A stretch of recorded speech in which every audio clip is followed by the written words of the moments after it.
이제 우리 하나님 말씀 보도록 하겠습니다. 하나님 말씀은요, 유다서 1장 10절부터 13절에 있는 말씀을 찾으신 줄 알고 제가 봉독해 드리겠습니다.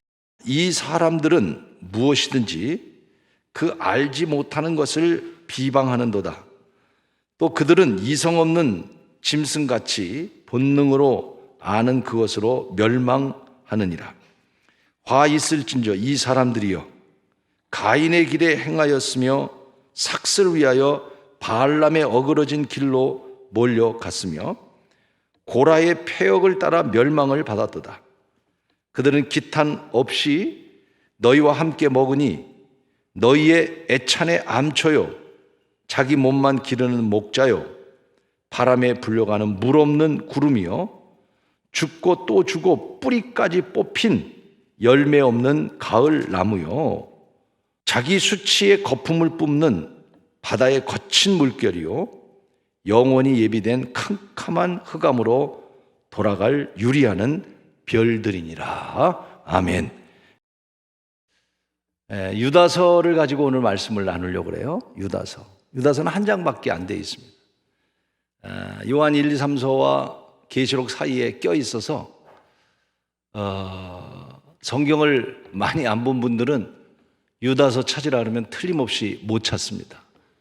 너무 숨어 있어서 또 한 장밖에 안 돼 있기 때문에. 그러나 유다서 한 장이지만 한 장 속에 특별히 우리 교회 생활에 중요한 메시지가 담겨져 있습니다. 이 유다서는 유다라는 사람이 있었는데 유다가 예수님의 친형제인지 아니면 사촌 형제인지는 여러 설이 있기 때문에 예수님의 형제 가운데 한 사람이 쓴 내용입니다. 유다서를 쓴 목적은 어떤 목적을 갖고 있냐면 교회 안에 이단이 들어와서 그 이단으로 인해서 교회가 흔들리고 또 성도들의 신앙이 흔들렸습니다. 그 당시에 이단 사상은 영지주의는 영혼은 귀하고 육체는 별거 아니다. 어떻게 보면 굉장히 맞는 이야기 같지만 여러분, 왜 영혼은 중요하고 육체는 중요한 게 아니다. 얼마나 신앙적인 그런 이야기처럼 들립니까? 또 반대로 오늘과 같은 시대는 뭐 영혼이 중요한 것보다는 중요한 거는 알지만 육체가 더 중요하다고 생각하면서 우리가 살아가고 있죠. 그래서 오늘 이 영지주의자들에 대한 생각은 여러 가지 생각이 다를 수도 있겠습니다만은 그런 사상이 교회 안에 들어와서 성도들을 흔들어 놓고 또 교회를 흔들어 놓는 그런 가운데 유다가 뿌리를 내리고 올바른 신앙생활을 해라. 그 내용이 유다서 한 장의 짧은 내용입니다. 그래서 오늘 제목을 따라 하십시다. 뿌리 깊은 신앙생활. 이렇게 하고 싶었지만 좀 더 강조하기 위해서 제가 오늘 제목을 바꿔서 다시 한번 따라 하십시다. 뿌리 깊은 교회생활. 그래서 지난주에는 가정에 대한 말씀을 드렸지만 오늘은 교회에 대한 말씀을 드리려고 합니다. 이단의 사상을 갖고 들어와서 교회를 혼동하게 하고 교인들을 흔들어 놓으면서 하는 그 이단에 대해서 유다는 아주 재밌는 표현을 했습니다. 그것이 오늘 본문 여러분 같이 읽은 내용입니다. 뭐라고 표현을 했냐면 10절에 이렇게 말했어요. 이성 없는 짐승같이 본능으로 행하는 자는 이성 없는 짐승. 이단을 향해서 또 이단을 따르는 사람들을 향해서 짐승 같다. 사람 같지도 않다. 여러분, 이단은요 사람 같지도 않다는 거예요. 짐승 같다는 거예요. 또 11절에 보면 화 있을저, 그 이단에 대해서 뭐라고 표현합니까? 가인의 길을 행했고 바알람의 어그러진 길을 갔고 고라의 패역한 길을 갔다. 그들은 가인의 길, 가인이 어떻게 됐습니까? 바알람 선지자죠? 잘못된 길을 갔던 사람이죠. 고라, 모세에게 원망과 불평했던 백성들이죠. 이단으로 가는 사람들은 바로 이러한 사람들과 같이 멸망의 길을 갔다. 이렇게 표현을 하고 있습니다. 또 11절에 12절에 보면 참 시적인 표현이 있죠. 너희 애찬의 암초와 같고, 또 자기 몸만 기르는 목자고, 그 다음에 보세요. 뭐라 그랬어요? 바람에 불려가는 물 없는 구름. 이야, 참 유다는 굉장히 시적으로 쓴. 저는 이 글을 보면서 너무 참 멋있다, 시적이다. 바람에 물려가는 물 없는 구름. 여러분, 구름을 보셨습니까? 그 구름이라는 것은요, 방향이 없어요. 바람 부는 대로. 이단에 빠지면, 신앙생활 잘못하면, 교회생활 잘못하면 그저 바람에 물려가는 구름과 같이 그저 아무데나 흘러가는 그런 신앙생활 돼서는 안 된다는 것이죠. 오늘 제가 제목을 잡은 마지막 포인트가 11절 마지막에 있는데, 그 말은 뭐냐면 평상시 제가 좋아하는 구절입니다. 뿌리까지 뽑힌 열매 없는 가을나무. 그래서 이 제목 속에서 오늘 설교 제목을 뿌리 깊은 신앙생활, 뿌리 깊은 교회생활, 이렇게 제목을 선정해 본 겁니다. 사랑하는 여러분, 우리가 교회 안에서 뿌리까지 뽑힌 열매 없는 가을나무, 그런 신앙생활이 아니라 뿌리를 깊이 내리고 신앙생활 할 수 있는 우리 신현의 성도들이 여러분 모두가 되기를 주의 이름으로 축원하는 것입니다. 잘못된 이단에 빠지거나 또는 어떤 시험에 빠지거나 또는 어떤 우리가 마지막 때 세상을 너무 사랑해서 우리 신앙이 흔들려서 뿌리가 없는 뽑힌 가을나무, 열매 없는 가을나무가 아니라 바람에 물 없는 구름이 흘러가는 그런 우리 신앙생활이 아니라 깊이 예수님께 뿌리를 내리고, 깊이 하나님 말씀에 뿌리를 내리고, 깊이 믿음의 신앙에 뿌리를 내리고, 특별히 여러분 교회에 뿌리를 내리는 귀한 신앙생활이 되기를 간절히 바라는 것입니다. 지난주 우리는 가정에 대한 말씀을 드렸어요. 가정이 얼마나 소중하다는 것. 우리 그리스도인들은 가정, 직장, 교회, 이게 아마 트라이앵글로 우리 삶에 잘 균형을 이루어야 된다고 생각합니다. 직장은 세상이고요. 그리고 여러분이 섬기는 가정, 우리 신앙이기 때문에 교회. 특별히 오늘 교회에 대한 말씀을 드리기 전에 지난주 가정에 대한 소중함을 말씀을 드렸잖아요. 가정도 마찬가지입니다.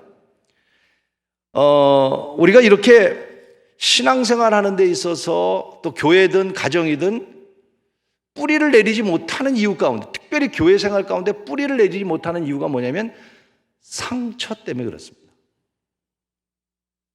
이 상처라고 하는 것은 참 상심하게 하는 무서운 것이죠. 어제 우연찮게 식사 후에 아이들과 TV를 보는 가운데 그 10살짜리 어떤 아이가 엄마하고 이렇게 갈등이 있는 것을 상담사와 TV에서 그 아이를 이렇게, 어린아이들 요새 보면 많은 그 문제점들이 많잖아요. 그래서 상담해서 고치는 그런 토크쇼를 보면서 제가 2번을 눈물을 흘렸습니다.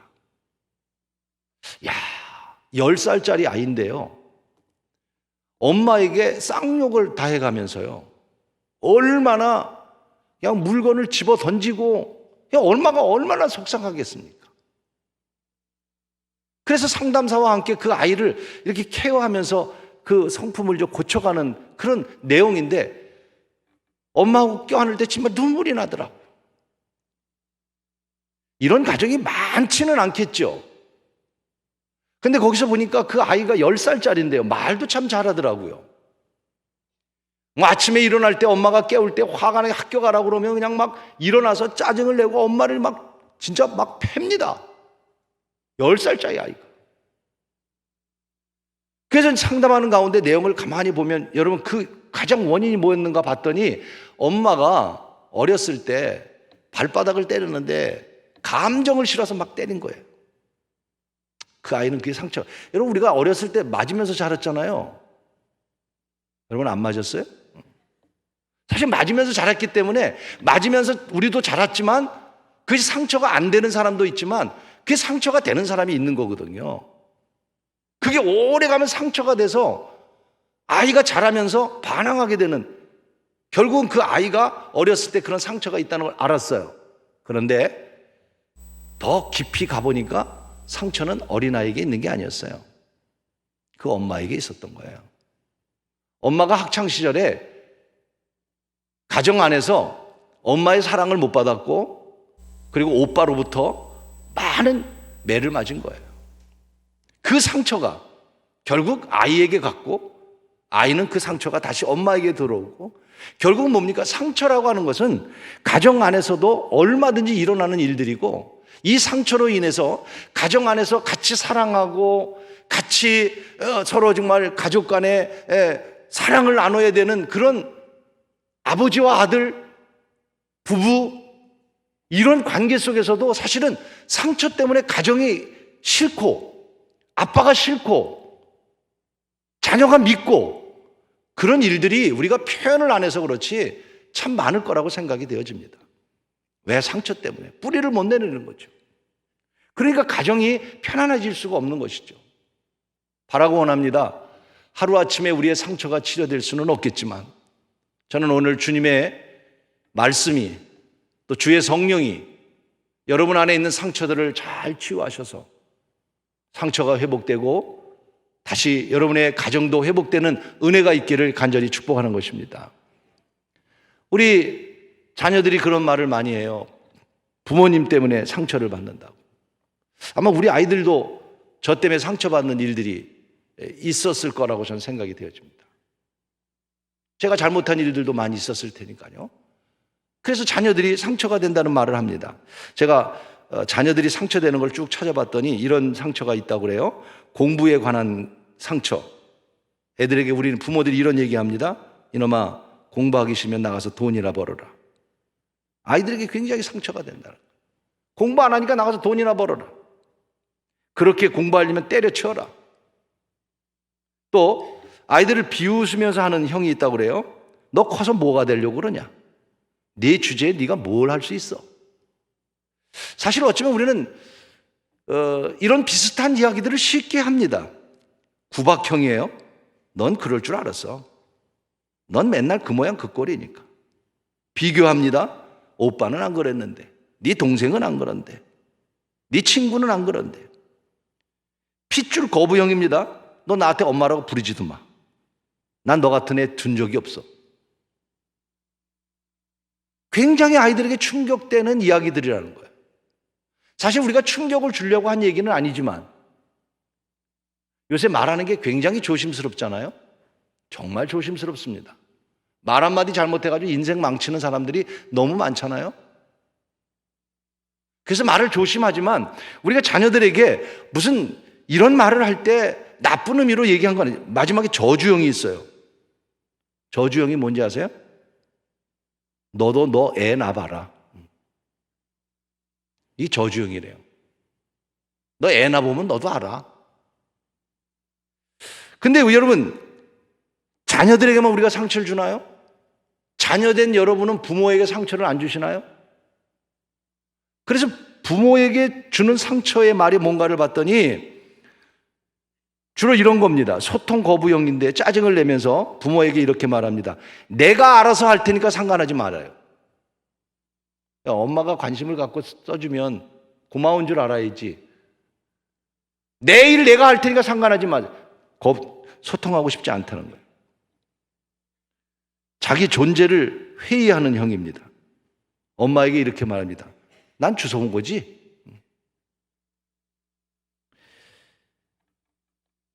비난하며 무시하는 사람입니다. 엄마가 알면 뭘 알아? 아빠가 알면 뭘 알아?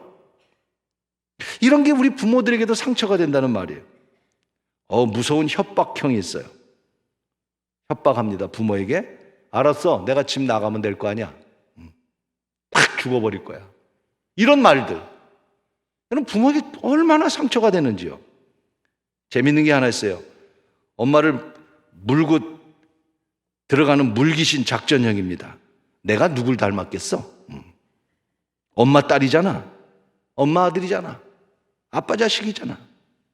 이런 말들이 가정 안에서 상처가 돼서 사실 가정이라고 하는 것은 행복하고 아픔이 있고 그렇지만 서로 격려하고 그런 것이 돼야 되는데, 이런 상처가 사실 가정 안에 깊이 뿌리를 내리지 못해서 때로는 가정이 파괴되기도 하고 자녀와 대화가 끊어지기도 하고, 그런 일들이 아까 말씀드린 그 10살짜리 아이와 같이 그런 일들이 오늘 사실 많이 일어나고 있습니다. 이 상처는요, 우리를 상심하게 만들죠. 상심이 뭐예요? 마음심이에요. 마음이 상처를 받게 한다는 거예요. 그래서 이 상처로 인해서, 상심으로 인해서 걱정하게 되고 슬퍼하게 되고 절망하게 되고 포기하게 되고 속이 썩어가는 정신적인 그런 고통을 당하는 일들이 얼마나 많은지 모릅니다. 상처는 무서운 것입니다. 상심하는 것은 무서운 것입니다. 그래서 외국 속담에 이런 말이 있어요. 손이 부러져도 일할 수 있지만 마음이 상처나면 아무것도 못한다. 여러분, 상처가 나면요, 마음의 상처가 나면 아무리 가까웠던 사람도, 우리가 가정이든 교회든 그 상처는 상심하게 되고 단절하게 되고 우리를 무너뜨리게 되고 뿌리를 내리게 못하는 겁니다. 교회 생활도 오늘 제가 교회에 대한 말씀을 드리려고 하는 거예요. 우리 가운데도 교회 때문에 상처를 받은 분이 많다는 이야기를 합니다. 그 상처 때문에 교회에 뿌리를 내리지 못하는 경우들이 참 많죠. 그건 우리 교회만이 아니고 또 오늘 현대 교회만이 아니고 초대교회도 그랬고요. 우리 초대교회 한번 생각해 보자고요. 사도행전 6장에 보면 헬라파 유대인 과부와 히브리파 유대인 과부가 있는데, 항상 헬라파 유대인의 과부의 명단이 빠져서 그들을 돕지를 못하니까 헬라파는 누굽니까? 히브리파 사람들은 전통적인 유대인이에요. 헬라파는 누구냐면 다른 이방인과 결혼한 유대인이에요. 그러니까 다른 이방인과 결혼했던 유대인들은 마음속에 상처가 있는 거예요. 내가 유대인 아닌 다른 사람과 결혼했다고 하는 그 상처가 있다 보니까 과부의 명단이 빠지면 그 상처 때문에 자꾸 문제가 교회 안에, 초대교회도 그랬습니다. 그래서 7 집사를 뽑게 되고 교회가 조직되게 되고 목사는 기도하는 일과 말씀 전하는 일 전무하고 7 집사를 통해서 교회를 치료하게 해서 그 상처를 좀 없애보려고. 초대교회도 상처가 있었습니다. 고린도 교회는 안 그랬나요? 초대교회 이후에 고린도 교회를 보십시오. 고린도 교회에 많은 은사가 나타났습니다. 성령의 역사가 나타나고요, 많은 능력이 나타났어요. 그럼 뭐 합니까? 고린도 교회는 어땠습니까? 바울파, 아볼로파, 게바파, 그리스도파, 다 파로 나눠져 가지고, 그게 다 이유가 무엇 때문에 그러겠습니까? 상처 때문이란 말이죠. 아마 이 자리에 계신 여러분들도 교회 생활하면서 교회 안에서 상처 때문에 참 우리 신앙생활에 많은 뿌리를 내리지 못하는 분들도 많이 계시고, 심지어는 그 상처 때문에 교회를 떠나가는 사람들도 없지 않아 많이 있고, 이 가운데 여러분 가운데도 지금도 어쩌면 상처 가운데 나는 이 교회에 뿌리를 내리지 못하고 그저 예배자로서 와서 예배만 드리는 분들도 없지 않아 많이 있을 것입니다. 예배는 참석하지만 남들과 교제하지 않습니다. 왜? 상처받고 싶지 않아서. 많은 분들이 교회에 와서 등록하지도 않고 때로는 교회 와서도 등록은 했지만 교회 일을 하려고 하지 않습니다. 왜? 하면 할수록 상처를 받으니까. 저는 가정뿐만 아니라 사회생활도 그렇고, 특별히 여러분 오늘 제가 교회에 대한 말씀을 드리면서 여러분 교회에 깊이 뿌리를 내릴 수 있도록 오늘 그 상처가 우리 하나님이 주시는 치료로, 은혜로 잘 회복되어서 교회에 깊이 뿌리를 내리는 여러분이 되기를 간절히 축복하는 것입니다. 뿌리가 뽑힌 열매 없는 가을 나무가 되지 말라고 하지 않습니까? 바람에 물려가는 물 없는 구름이 되지 말라고 말씀하고 있지 않습니까?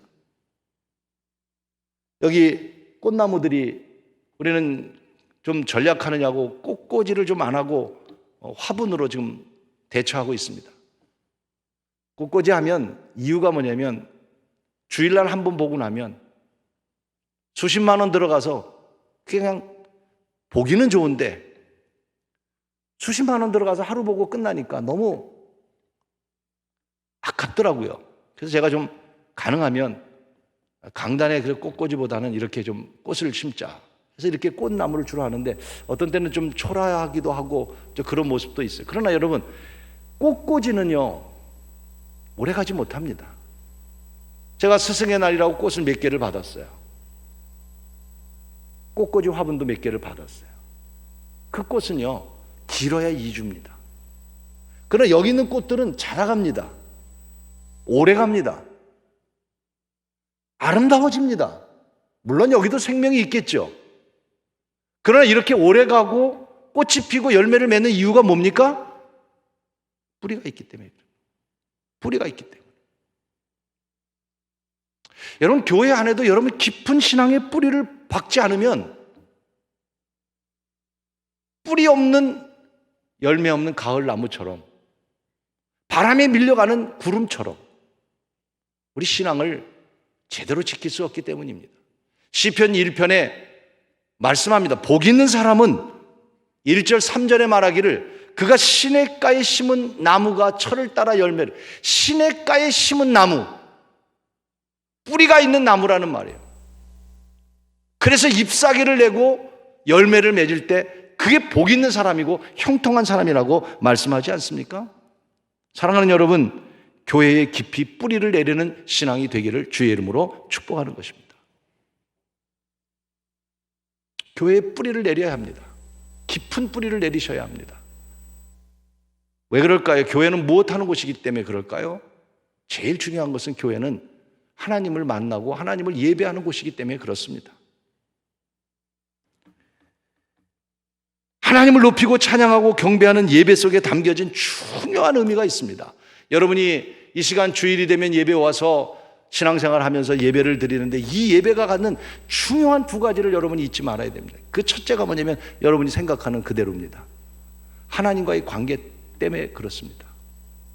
우리 신앙생활 하면서 이런 말을 합니다. 나는 사람과의 관계보다도 중요한 건 하나님과의 관계. 맞습니다. 우리가 예배 드리는 첫 번째는 죄로 인해서 하나님과 멀었던 우리가 우리의 죄를 고백하고 그 고백 속에 하나님을 경배하고 찬양하면서 하나님께 가까이 나가는 것이 예배인 것입니다. 하나님을 경배하기 위해서는 하나님께 가까이 나가고 우리 하나님과의 관계를 회복해야 되는데 그것이 우리의 죄를 고백하고 그 고백 속에 하나님을 가까이 나가는 것이, 그래서 하나님과 관계를 회복하는 것이 예배인 것입니다. 여러분, 하나님을 가까이 하는 것이 복인 줄로 믿습니다. 야고보서 4장 8절에 말씀합니다. 하나님을 가까이 하라. 그리하면 너희를 가까이 하시리라. 죄인들아 손을 깨끗이 하라.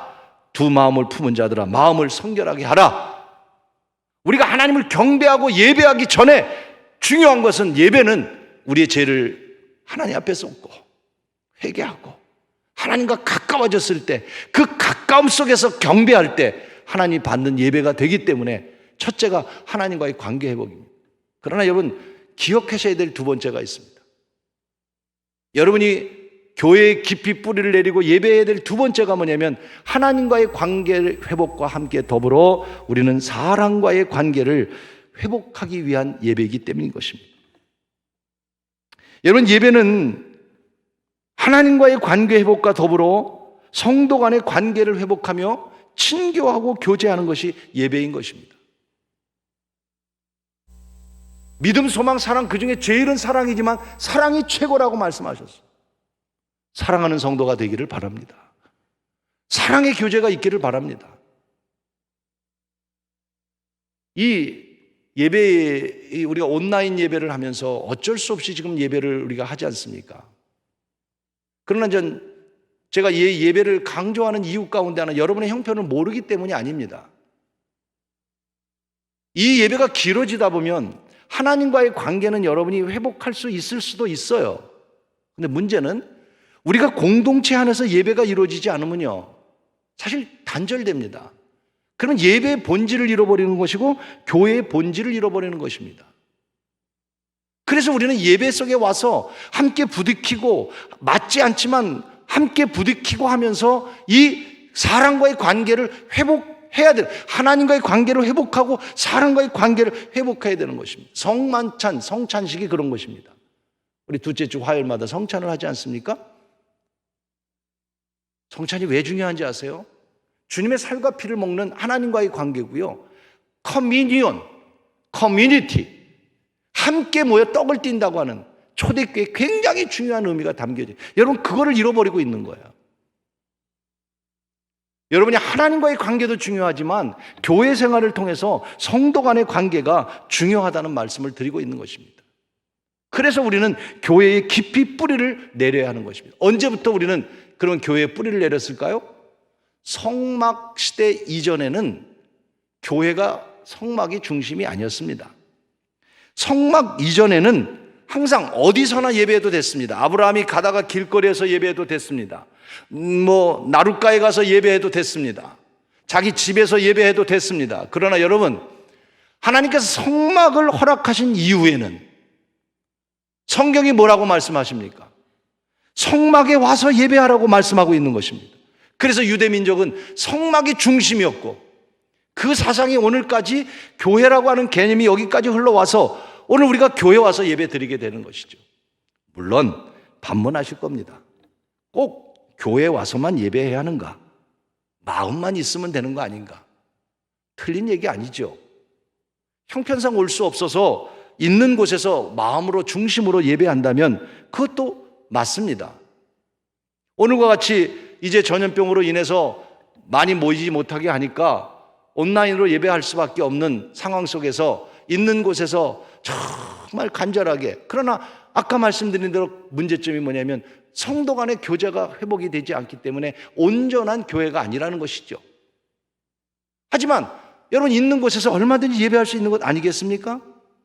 그러나 성막을 하나님께서 허락하시고 난 이후로부터는 성경이 우리에게 분명하게 말씀합니다. 내가 이곳에 머물겠다고 말씀하시고 이곳에서 복을 주겠다고 말씀하시고 내 이름이 이곳에서 높여져야 된다고 말씀하셔서 성막을 세우시고 교회를 세우셨기 때문에, 자, 이것이 제 주장이 아닌 성경의 주장이라는 사실을 여러분에게 성경 세 구절을 말씀드리려고 합니다. 출애굽기 40장 34절로 35절 같이 읽어보십시다. 구름이 회막에 덮이고 여호와의 영광이 성막에 충만하며 모세가 회막에 들어갈 수 없었으니 이는 구름이 회막 위에 덮이고 여호와의 영광이 성막에 충만합니다. 얼마나 성막에 하나님의 영광이 가득 찼는지 모세가 들어갈 수 없을 정도였단 말이에요. 성전은 뭐냐? 성막은 뭐냐? 하나님의 영광이 있는 곳이라. 왜 우리가 교회에 깊이 뿌리를 내려야 될까요? 왜 우리가 예배하는 곳이 되어야 될까요? 자, 열왕기상 9장 3절 한 절 더 읽습니다. 여호와께서 그에게 이르시되 내 기도와 내가 내 앞에서 간구하는 말을 내가 들었은즉 나는 내가 건축한 이 성전을 거룩하게 구별하여 내 이름이 그곳에 두며 내 눈길과 내 마음이 항상 거기에 있으리라. 할렐루야. 성막을 허락하시고 난 후에는 하나님께서 또 성막을 허락하신 이후에는 항상 성전 중심적인, 오늘 우리가 교회에 뿌리를 내려야 되는 이유가 거기 있는 것이죠. 마태복음 16장 18절에도 베드로가 신앙 고백을 할 때 예수님께서 하신 말씀이죠. 같이 읽습니다. 또 내가 내게 이르노니 너는 베드로라. 이 반석 위에 내 교회를 세우리니 음부의 권세가 이기지 못하리라. 저는 16장 18절을 너무 좋아합니다. 여러분, 악한 영이 마지막 시대는 하나님의 교회를 무너뜨리지 못합니다. 교회는 승리합니다. 그래서 오늘 우리가 교회를 믿는 게 아니라 하나님이 함께 하시는 교회를 우리가 확고하게 믿고 이 교회에 깊이 뿌리를 내리고 신앙생활을 해야 될 것입니다. 저는 바라고 원합니다. 여러분이 우리 신현교회에 오셔서 신앙생활을 하고 계시다면, 이곳에 와서 예배를 드리고 계시다면 많은 분들이 교회 안에 상처 때문에 뿌리를 내리지 못하는 경우가 많이 있습니다. 저는 오늘 이 유다서 말씀을 통해서 뿌리 뽑힌 열매 없는 가을나무라고 하는 말씀 속에 하나님께서 제 마음속에 우리 성도들 가운데 교회 생활을 하면서 우리 교회에 뿌리를 내리지 못한 분들이 얼마나 있을까? 그런 생각을 해보면서 우리 신년의 모든 성도들이 여러분이 섬기는 교회요, 여러분이 예배하는 곳이요, 또 여러분이 이 교회에 등록해서 교인이 됐다면 저는 여러분이 우리 교회에 깊이 뿌리를 내리는 신앙들이 되시기를 주의 이름으로 축복합니다. 교회의 방랑자가 되지 마십시오. 신년교회에 뿌리를 내리십시오. 좋은 교회를 찾기 위해 방황하지 마십시오. 물론 우리 교회가 좋은 교회라는 말은 아닙니다. 제가 좋은 목사라는 말도 더군다나 아닙니다. 우리 교회가 완전한 곳이라고 말하는 것이 아닙니다. 우리 신년교회도 문제가 많습니다. 목사인 저 자신도 여러분 앞에 부족한 게 많습니다. 그러나 여러분이 이 교회를 신앙생활하면서 이 교회에 여러분이 뿌리를 내리지 못한다면 바람에 밀려가는 구름이 되시겠습니까? 열매 없는 뿌리 뽑힌 가을 나무가 되시겠습니까? 다시 우리가 이 교회에 깊은 뿌리를 내려서 좋은 교회를 찾지 말고 좋은 교회를 만들어가는 성도들이 되시기를 축복하는 것입니다. 혹 여러분 가운데 우리 교회에 오셔서 상처가 되셔서 떠나가신 분들도 계시지만 상처가 되셔서 아직 깊이 뿌리를 내리지 못하는 분들이 계시다면 저는 하루아침에 우리의 상처가 그렇게 쉽게 지워지지는 않을 거라고 생각합니다. 여러분만 상처가 있는 게 아닙니다. 저도 상처가 있습니다. 그러나 우리의 상처 때문에 우리가 깊이 교회에 뿌리를 내리지 못한다면 우리는 가장 어리석은 신앙생활을 하는 사람들이 되고 말 것입니다. 그러기에 우리 안에 있는 상처는 누구나 있기에 그 상처 때문에 뿌리를 내리지 못하고 있지만 다시 오늘 이 말씀에 의지해서 우리의 상처를 회복하고 여러분이 섬기는 우리 신년교회에 깊이 뿌리를 내려서 자자손손 여러분 후세까지 신앙의 아름다운 열매를 맺는 귀한 교회 생활이 되기를 간절히 축원하는 것입니다. 이 사람 저 사람 부딪히면서 갈등을 일으키고 상처를 받는 일도 많을 것입니다. 교회 일을 열심히 하다 보면 더 상처를 받습니다. 시험을 받습니다. 그래서 나는 다시는 교회 일을 하지 않을 거야. 여러분, 옳은 일이 아닙니다. 그 상처로 인해서 교회를 떠나가게 되고 일을 열심히 하다 보면 상처를 많이 받으니 일하지 않고 상처 안 받겠다고 하는 생각을 갖고 뿌리를 내리지 못한다면 오늘 유다서의 말씀과 같이 바람에 밀려가는 구름이 되고 말 것입니다. 열매 없는 뽑힌 가을 나무가 되고 말 것입니다. 여러분이 이 교회에 함께 신앙생활 하면서 주님이 이 교회의 주인이시고 몸된 이 교회에 주님이 몸이신데 포도나무가 나무에 붙어 있어서 열매를 맺듯 여러분이 이 교회 안에서 특별히 신년교회 안에서 함께 뿌리를 내리고 신앙의 자자손손 열매를 맺어가는 그런 신앙생활이 되도록 함께 아름다운 교회를 좋은 교회를 만들어가는 우리 신년의 성도 여러분이 되기를 주님의 이름으로 축원하는 것입니다. 마지막으로 제가 스폴전 목사님의 일화로 이야기를 마치려고 합니다. 찰스 스폴전 목사님은 참 설교가고 영성학자이기도 한 스폴전 목사님이 한 청년이 찾아왔어요. 찾아와서 스폴전 목사님에게 목사님, 참 교회들이 문제가 많습니다. 제가 꼭 가도 괜찮은 좋은 교회를 소개해 주시기를 바랍니다 하고 물었습니다. 문제 없는 교회를 좀 소개해 주십시오. 종종 저에게도 그렇게 얘기하는 분들이 있어요. 어디로 이사 가면서 좋은 교회 소개, 물론 뜻은 충분히 이해합니다. 문제 없는 교회를 소개해 달라고. 좋은 교회, 여러분들도 아마 좋은 교회를 찾아서 우리 신년교회 오지 않으셨을까 하는 생각도 갖기는 하는데 아멘 안 하는 거 보니까 다른 교인들인 것 같은데요. 다 좋은 교회를 찾고자 하는 마음이 있잖아요. 문제 없는 교회. 그때 스폴전 목사님이 하신 이야기를 여러분에게 드리려고 합니다. 그때 스폴전 목사님이 그 청년을 향해서 이렇게 말합니다. 자네, 그런 교회가 있다면 내게도 소개해 주길 바라네. 저도 여러분에게 말씀드리고 싶습니다. 여러분, 혹시 좋은 교회에 있으면 저한테 소개해 주면 저도 글로 가려고 그럽니다. 스펄전 목사님이 유명한 일화입니다. 좋은 교회를 찾으려고 하지 말고, 여러분이 이 교회를 선택했고 또 이 교회에 신앙생활을 한다면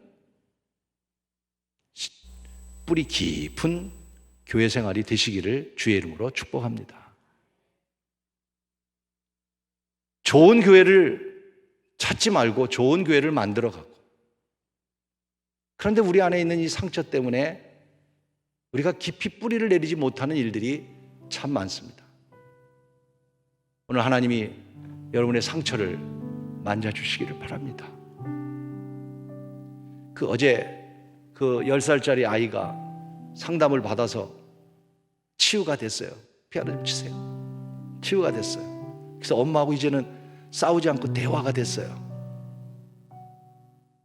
그래서 너무 감동을 받았어요.